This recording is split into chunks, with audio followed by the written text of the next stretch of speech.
করা হয়েছে যেসব মোবাইল দিয়ে, সেই সব মোবাইলগুলো IMEI চেঞ্জ করে ফেলে। বিষয়টি অত্যন্ত ভয়াবহ, যার কারণে আমরা এই মোবাইলগুলো আর ট্রেস পাচ্ছি না। আমার কাছে একটি মোবাইল রয়েছে, এই মোবাইলটির একটি IMEI নাম্বার রয়েছে, যেটা সারা ওয়ার্ল্ডে ইউনিক নাম্বার। এই নাম্বারটা আর কখনো কোনো মোবাইলে আসবেও না, অন্য পৃথিবীর কোনো মোবাইলে এই নাম্বারটা থাকবে। এই মোবাইলটার জন্য একটি মাত্র নাম্বারই দিয়ে দেওয়া হয়েছে। এই মোবাইলটি যেদিন ধ্বংস হয়ে যাবে, নাম্বারটিও ধ্বংস হয়ে যাবে।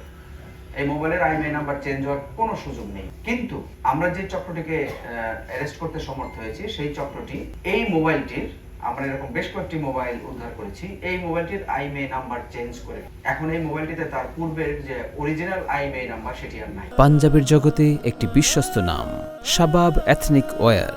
আর বর্তমানে এই মোবাইলে যে IMEI নাম্বারটি রয়েছে, সেটি যদি আমরা আবার সার্চ দেই, খুঁজতে যাই, তখন দেখাচ্ছে যে এই নামে কোনো মোবাইল, তার মানে হলো এই মোবাইলটি দিয়ে যদি অপরাধ করা হয় বা এই মোবাইলটি যদি চুরি করা হয়, তাহলে এই মোবাইলটির IMEI চেঞ্জ করার মানে হলো এর অরিজিন চেঞ্জ করে ফেলা হয়েছে। এটা আর কখনোই উদ্ধার করা সম্ভব না, এটা দিয়ে আর কখনোই কোনো কিছু প্রমাণ করা সম্ভব না, এবং এটা কখনোই তার পুরাতন আসল মালিককে ফিরিয়ে দেওয়া সম্ভব। এই কাজটি এখানে করা হয়েছে। আমাদের ডিবির সাইবার টিম, আমরা আশ্চর্যজনকভাবে লক্ষ্য করেছি যে প্রচুর মোবাইল, প্রত্যেকদিন প্রচুর মোবাইলের IMEI চেঞ্জ করা হয়, যার প্রেক্ষিতে গতকালকে সন্ধ্যায় আমরা একটা অপারেশন করি গুলিস্তান এলাকায়। একটি দোকান থেকে আমরা একজনকে অ্যারেস্ট করতে সমর্থ হই, এবং 5টি, আমরা এটাকে কাটা মোবাইল বলতেছি এখন, যার IMEI কেটে ফেলা হয়েছে, সেই IMEI কেটে ফেলা মোবাইল 5টি মোবাইল আমরা উদ্ধার করেছি, এবং বেশ কিছু মোবাইল যেগুলোর IMEI চেঞ্জ করা হচ্ছিল, হওয়ার জন্য জমা হয়েছিল, সেই মোবাইলগুলো আমরা উদ্ধার করে আমরা আইন ব্যবস্থা নিচ্ছি।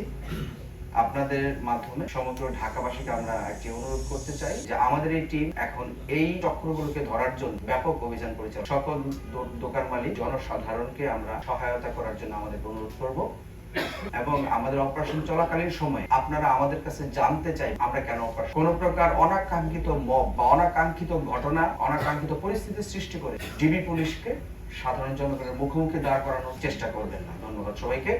আরেকটি কথা যোগ করতে চাই, আমরা এই ক্ষেত্রে দুটো সফটওয়্যার পেয়েছি। আমরা আপাতত যা উদ্ধার করেছি, দুটো সফটওয়্যার পেয়েছি। সফটওয়্যার দুটোর নাম আমি এখন বললাম না। একটি সফটওয়্যার আপনারা দেখতে পাচ্ছেন, স্ক্রিনে দেখানো হচ্ছে, সেখানে দুটো নাম্বারের জায়গা আছে। এই সফটওয়্যার এখানে যদি আপনি কোনো মোবাইলকে এখানে ডাটা কেবল ইনপুট করে দিয়ে আপনি যে এখানে নাম্বারটা বসিয়ে দেন, এই মোবাইলের এই মোবাইলটাকে যা করা হয়েছে, এই মোবাইলের IMEI চেঞ্জ।